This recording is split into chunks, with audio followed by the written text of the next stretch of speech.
હવે આપણે પહેલો વિડિયો, બીજો વિડિયો અને ત્રીજો વિડિયો ત્રણ ભાગમાં મૂક્યો. પહેલો હતો મધ્યકનો, બરાબર, બીજો હતો બહુલકનો અને હમણાં ત્રીજો વિડિયો આજે બનાવ્યો છે એ હતો મધ્યકનો. એવી રીતના જે મેઇન પાર્ટ 3 છે પૂરા થઈ ગયા. આજે આ ચોથો પાર્ટ છેલ્લો આંકડાશાસ્ત્ર ચેપ્ટરમાં બની રહ્યો છે. એમાં નાના દાખલાઓ જે પૂછાય છે વિભાગ A અને B માં, જે છોકરાઓને તકલીફ પડે છે, આપણે એ દાખલા અહીંયા જોડે ગણીએ છીએ. આ દાખલો મેં અહીંયા રકમ લખી છે, બરાબર. આજે થોડું વિડીયોમાં મજા ના આવે, માફ કરજો, કેમ કે વિડીયોનું જે સ્ટેન્ડ છે એ ભૂલી ગયા છે, બરાબર. થોડું હલશે તો જોઈ લેજો, બરાબર. આપણે જોઈશું પ્રથમ n પ્રાકૃતિક સંખ્યાનો મધ્યક. આનો જવાબ તો ફાઇનલ જ છે, n + 1/2 થાય. આ યાદ જ રાખી. પ્રથમ n પ્રાકૃતિક સંખ્યાનો મધ્યક શું થાય? તે n + 1/2. બોલો ક્લિયર? આગળ જો અવલોકનો 64, 40, 48, x, 43, 48, 43 અને 34 નો બહુલક કેટલો હોય? 43 હોય. તો x + 3 કેટલા થાય? તો ભાઈ કેટલો છે? અહીંયા કેટલા કીધા છે? 43. તો આપણે x ની જગ્યાએ શું મૂકવાના? 43. 43 + 3 કેટલા થાય? 46. તો આનો જવાબ આવશે 46. બોલો ઈઝી. ઓકે, આગળ ચડતા ક્રમે ગોઠવેલ અવલોકનો 24, 25, 26, 102, 103, 30, 31, 34 નો મધ્યસ્થ કેટલો આપ્યો છે? 27.5 અને x ની કિંમત શોધવાની કીધી. તો આપણે આ બે કિંમત લેવાની. તો શું લઈશું? x + 2 + x + 3 ભાગ્યા 2 બરાબર મધ્યસ્થ કેટલો આપ્યો? 27.5. બરાબર. આ બે વસ્તુનો સરવાળો લીધો, ભાગ્યા 2 કર્યા અને 27.5. આ સૂત્ર જ છે, બરાબર. અવલોકન વાળું મધ્યસ્થનું સૂત્ર છે, પણ આપણે ડાયરેક્ટ ગણીએ છીએ. તો 27.5 ગુણ્યા 2 બરાબર x ને x કેટલા થાય? 2. 3 ને 2 કેટલા થાય? 5. 27.5 ગુણ્યા 2 કેટલા થાય? 55. આ 5 આ બાજુ લાવી દઈએ તો માઈનસ થઈ જાય, અહીંયા થાય 2x. તો 55 માંથી 5 જાય તો કેટલા રહે? 50. તો x બરાબર 50 ભાગ્યા 2. તો x બરાબર 25 × 50. જવાબ કેટલો આવશે? બોલે એકદમ ઈઝી છે. હવે આવો દાખલો આવે અને આપણે ગભરાઈ જઈએ કે સાલું શું કરવાનું, પણ કરવાનું કશું નથી. થોડી બુદ્ધિ વાપરે જવાબ મળી જશે. એક મધ્યકનો દાખલો, એક મધ્યકનો દાખલો, એક બહુલકનો દાખલો, બરાબર. આવા દાખલા પૂછી શકે. હજુ ઘણા બધા આપણી જોડે દાખલા છે, પણ આટલા દાખલા ઉપર અત્યારે આપણે જો તમે જોઈ લો, બરાબર. અને આન્સર આવી રીતના થતા હોય છે.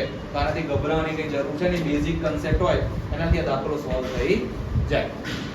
જે પહેલો દાખલો બેટા ગણાયો ખોટો હતો, એટલે પાછળથી આપણે દાખલો એડ કરીશું. જો અવલોકનો 6, 7, x, 8, y અને 14 નો મધ્યક 9 હોય તો x + y શોધો. તો આપણે અહીંયા x bar બરાબર સિગ્મા xi ભાગ્યા n કરીશું ને આનો ટોટલ મારીશું 6 + 7 + x + 8 + y + 14 ભાગ્યા 1 2 3 4 5 અને 6 અને એનો મધ્યક આપ્યો છે 9, બરાબર. તો 9 છંગ કેટલા થાય? 54. આનું ટોટલ મારીશું 14. 14 નો 6 20, 20 ના 28, 28 ને 7, 28 29 30, 31 32 33 34 અને 35. 35 + x + y. તો x + y બરાબર 54 - 35. તો x + y બરાબર જવાબ આવશે 19. તો પહેલો દાખલો આપણે જે ગણાયો ખોટો હતો, એટલે આપણે કટ કરીને આ દાખલો એડ કરી દઈશું. આગળ એવું પૂછ્યું છે ખાલી જગ્યાએ મધ્યવર્તી સ્થિતિમાનનું માપ નથી. અંદર ઓપ્શન આપ્યો મધ્યક, મધ્યસ્થ, બહુલક. તો આ ત્રણ મધ્યવર્તી સ્થિતિમાનના માપ કહેવાય.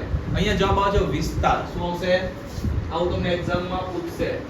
તો જવાબ આવશે વિસ્તાર એ મધ્યવર્તી સ્થિતિમાનનું માપ કહેવાય નહીં. હવે અહીંયા એવું કીધું છે n અવલોકનોનો મધ્યક કેટલો છે? x બાર, બરાબર. મધ્યક આપી દીધો x બાર. જો પ્રથમ અવલોકનોમાં 1 ઉમેરીએ, પછી બીજા અવલોકનમાં 2 ઉમેરીએ, એમ અવલોકનોમાં ઉમેરતા જઈએ તો નવા અવલોકનોનો મધ્યક શું બને? તો ભાઈ એનો જવાબ આવશે, જુઓ. નવા અવલોકનોનો મધ્યક બનશે x બાર વત્તા n વત્તા 1 ભાગ્યા 2. જવાબ યાદ રાખી લેજો, બરાબર. x બાર વત્તા n વત્તા 1 ભાગ્યા 2. હવે મધ્યક, મધ્યસ્થ અને બહુલક વચ્ચેનો સંબંધ શું છે? તો એનો સંબંધ છે આવો જુઓ, બહુલક બરાબર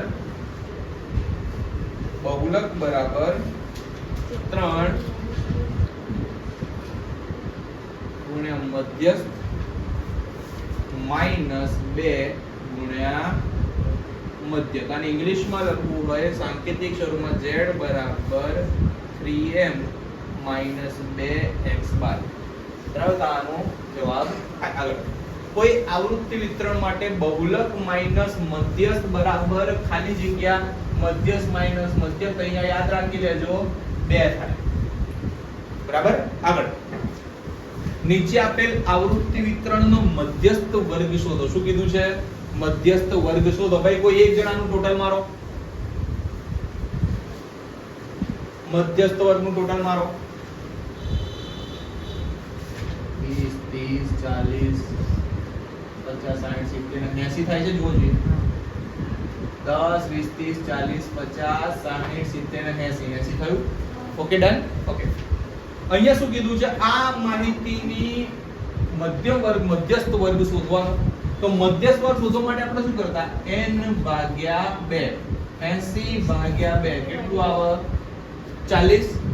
40 માટે પછી આપણે અહીંયા CF તૈયાર કરતા, યાદ કરો. 12 12 માં 18 ઉમેરો કેટલા થાય? 30. 30 માં 25 ઉમેરો કેટલા થાય? 55. 55 માં 15 ઉમેરો કેટલા થાય? 70. 70 માં 10 ઉમેરો કેટલા થાય? 80. તો આમાં 40 ક્યાં આવે? તો આમાં આવે. તો આનો મધ્યસ્થ વર્ગ શું આવે? બે આનો મધ્યસ્થ વર્ગ 30 થી 40 આવે. હા કે ના? પણ હવે આ દાખલામાં હું નવું એડ કરું છું. આ દાખલામાં એ લોકો એમ કીધું હોય એક્સ્ટ્રા બહુલક વર્ગ શોધો. હું પેન ચેન્જ કરું. બહુલક વર્ગ માટે એવું કીધું, બહુલક વર્ગ શોધો. તો બહુલક વર્ગ શોધવા માટે તો તમારે આની જરૂરત નથી. યસ ઓર નો? તમારે ખાલી fi માં સૌથી મોટી સંખ્યા હોય બહુલક વર્ગ, તો અહીંયા 25 છે, તો એનો પણ બહુલક વર્ગ કેટલો આવશે? 30 થી 40. તો બહુલક વર્ગ માટે fi ની કઈ સંખ્યા જવાની? મોટી સંખ્યા. અને મધ્યસ્થ વર્ગ માટે ટોટલ કરવાનું, એના ભાગ્યા 2 કરવાના, જે જવાબ આવે એને CF માં જ પણ. જો આ લોચો મારો તો કયું આ બેમાંથી એક તો પૂછી, મધ્યસ્થ વર્ગ કા બહુલક વર્ગ પૂછી શકે. બરાબર, મોસ્ટ ટાઈમ પે અમે ગણીએ છીએ. આગળ, મધ્યસ્થ 13.2 મધ્યક 15.3, તો બહુલક કેટલો થાય? તો અહીંયા આપણે સૂત્ર મૂકીશું. પહેલા તો મધ્યસ્થ ને આપણે કહીશું m, મધ્યક ને આપણે કહીશું x બાર, અને બહુલક ને કહીશું z. અને એ સૂત્ર મૂકીશું z બરાબર 3m માઈનસ 2x બાર. હવે 3 મધ્યકની જગ્યાએ કેટલા? 13.2. પછી 2 મધ્યકની જગ્યાએ કેટલા? 15.3. ભાઈ ગુણાકાર મારજો ને જરા. 39.6 39.6 30.6 અને 30.6. તો 39 માંથી 30 જાય, જવાબ શું આવે બેટા? 9. તો આવી રીતે અહીંયા બહુલક કેટલો મળશે? 9. બરાબર? ઓકે, હવે 11 નંબર વાના દાખલા ના કહેવાય, પણ આ કન્સેપ્ટ ક્લિયર કરવાની વાત આવે. 11 બરાબર. કેવું પૂછ્યું હોય? જો પ્રથમ n પ્રાકૃતિક સંખ્યાઓનો મધ્યક, પ્રથમ n પ્રાકૃતિક સંખ્યાઓનો મધ્યક 5n ભાગ્યા 9 હોય, તો n ની કિંમત કેટલી થાય? તો સૂત્ર શું છે? x બાર બરાબર સિગ્મા xi ભાગ્યા n. આની સામે લખીએ તો n કેટલા છે? તો આનો જવાબ આવશે 9. બરાબર, આમાં કઈ કન્સેપ્ટ હતો નહીં. આગળ એક આ દાખલો જુઓ. આવું પૂછો તો તમે કન્ફ્યુઝ થઈ શકો. ના થાવ તો સારામાં સારી તૈયારી કહેવાય. નીચેની આવૃત્તિ વિતરણમાં વર્ગ 40 થી 50 ની સંચય આવૃત્તિ શોધો. આવું કીધું તો આપણે વર્ગ જોઈએ. વર્ગ 40 થી 50, 50 થી 60 થી 70, 70 થી 80, 80 થી 90, 90 થી 100. બાજુમાં fi આપ્યું છે 10, 25, 28, 12, 10 અને 15. આ દાખલામાં થોડો વધારે ટાઈમ લઈશ, બાકી કઈ મને ચલા જેવું જે છે બધું મોઢા ઉપર હું તમને ડાયરેક્ટ જ કહી દઉં છું. બરાબર, એમાં તો મારે બુકની જરૂર લગભગ નહીં પડે. આ દાખલો બદલીએ. 40 થી 50 ની CF કેટલી થાય? તો CF તો પહેલાની 10 જ થાય. તો આનો જવાબ આવશે 40 થી 50 ના વર્ગની 10 હશે. માનો કે એવું પૂછ્યું વચ્ચે 60 થી 70 ના વર્ગની સંચય આવૃત્તિ શું થશે? તો તમારે એના માટે આ CF બનાવવી પડશે. 10 માં 25 એડ કરો 35, 35 માં 38 એડ કરો 28 એડ કરો, સોરી. તો 8 9 10 11 12 13 નો તગડો વધી પડી 1 એટલે 63. તો આની શું આવશે? 63. સમજાય છે કે નહીં? તો આવી રીતના તમારે સેટ કરવું પડશે. એમાં તો હું કઈ કરી શકું એમ છું નહીં. આપણે આખું બનાવી દઈએ. હજુ એક બીજો દાખલો જો આની અંદર પૂછો તો તમને શું પૂછે? 63 + 12 75 75 ને 10 85 85 ને 5 90 ને 10 100. માનો કે આવો દાખલો આપ્યો છે, બરાબર? આ તો હું એક્સ્ટ્રા એડ કરું છું તો વિડિયો જોઈને તમને સમજાતું જશે હું શું કહેવા માંગી રહ્યો છું. આમાં માન લો કે અહીંયા x કીધું, અહીંયા x ની કિંમત શોધો એવું કીધું. તો x ની કિંમત કેવી રીતના મળશે તમને? 35 માં કેટલા ઉમેર્યા તો 63 થાય? તો તમારે શું કરવું પડશે? 63 - 35. આમાંથી માઈનસ કરશો 63 માંથી 35, 13 માંથી 5 કાઢો 8. અહીંયા આવશે 5, 5 માં 3 જાય 2. તો આની જગ્યાએ x ની જગ્યાએ શું જવાબ આવશે? 28. આવી રીતે અહીંયા 28 આવશે. બની શકે કે આ જે દાખલામાં કદાચ માં તમને આવું કીધું. અત્યારે હવે અહીંયા x ની જગ્યાએ 28 આપ્યા છે, આવું બધું આપ્યું છે. અને સપોઝ માન લો કે તમને એવું કીધું કે આ કિંમત શોધો. તો 10 માં કેટલા ઉમેર્યા? 25. તો 10 + 25 તો અહીંયા કેટલા આવે? 35. તો તમને આવું કંઈ પણ અંદરની કુટતી કોઈ પણ આવૃત્તિ કે સંચય આવૃત્તિ કે કંઈ પણ પૂછે ખરું ભાઈ, એમાં તો કોઈ શંકા સ્થાન નથી, એવું કંઈ પણ પૂછી શકે. આના સિવાય બરાબર, માન લો કે તમને સૂત્ર આવડશે તો જ અહીંયા તો મેળ પડશે, બાકી મેળ પડશે નહીં. ફોર એક્ઝામ્પલ માન લો કે અહીંયા તમને એવું કીધું કે સિગ્મા fi xi 100 છે, સિગ્મા fi 10 છે, મધ્યક શોધો. તો તમારે સૂત્ર જ મૂકવાનું સીધું, sigma fi xi divided by sigma fi 100 ભાગ્યા 10 જવાબ આવશે 10. બરાબર, આની જગ્યાએ પેલું બીજું કોઈ સૂત્ર હોય, બરાબર? માન લો કે અહીંયા આપી દીધું l બરાબર 10 છે, n ભાગ્યા 2 બરાબર 50 છે, બરાબર? cf ની જગ્યાએ 11 છે, f ની જગ્યાએ 10 છે, કંઈ પણ આપી શકે ને. h ની જગ્યાએ 2 છે, h ને આપ્યું હોય તો તમારે એક લઈ લેવાનું, કંઈ ના આપ્યું હોય તો એક, કારણ પછી h ને લખવાનું જ નહીં. યસ. અને એમ કીધું હોય કે આ માહિતીનો મધ્યક શોધો, તો મધ્યક શોધી નાખવાનો. બહુલક કીધું તો બહુલક ની બધી રકમો આપી દીધેલી હશે. સમજાય છે કે નહીં? એવું ના હોય, માં લે આવું હોય ધારેલ કિંમત a બરાબર 10 આપી હોય, બરાબર? પછી સિગ્મા fi di એની જગ્યાએ 40 આપ્યું હોય, વોટ કંઈ બી આપે તો ખાલી હું અંદાજિત લઉં છું. આવી રીતના આપ્યું હોય.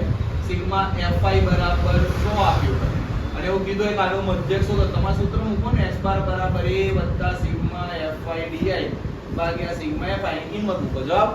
એવી રીતના fi ui પણ આપ્યું હોય, યસ ઓર નો.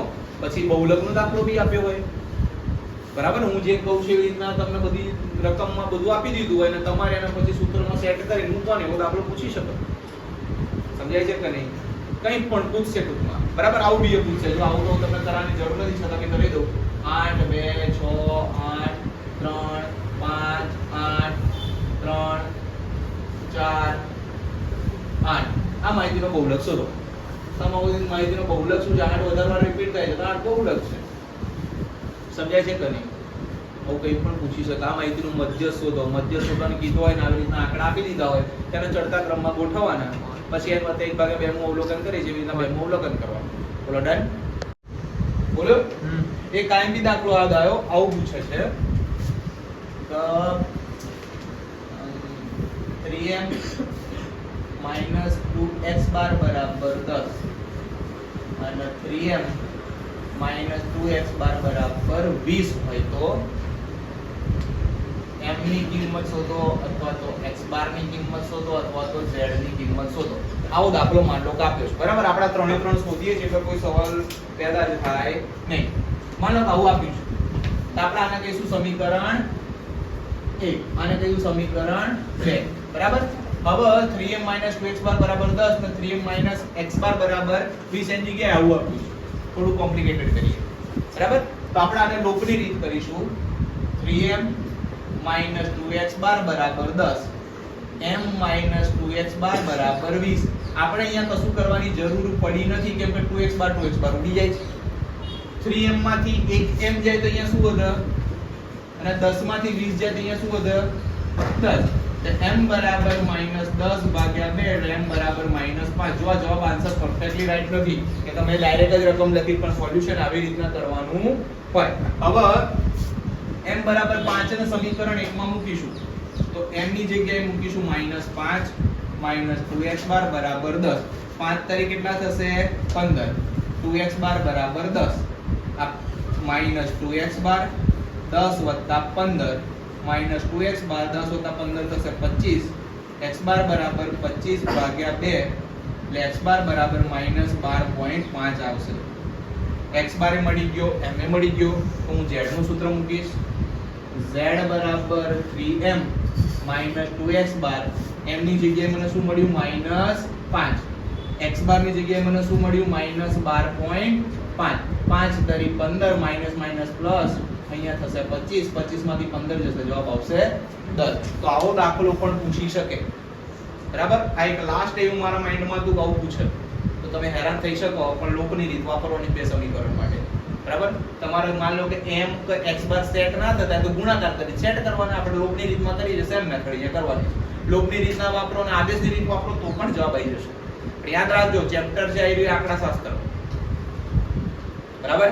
તો આવી રીતના તમામ જે કન્સેપ્ટ ક્લિયર કરવાના હતા એ આપણે ક્લિયર કર્યા આંકડાશાસ્ત્રના. નેક્સ્ટ ચેપ્ટર આપણે ચલાવવા જઈ રહ્યા છીએ બહુપદી. બરાબર? તેના પણ વિડિયો બહુ જલ્દી અપલોડ થઈ જશે.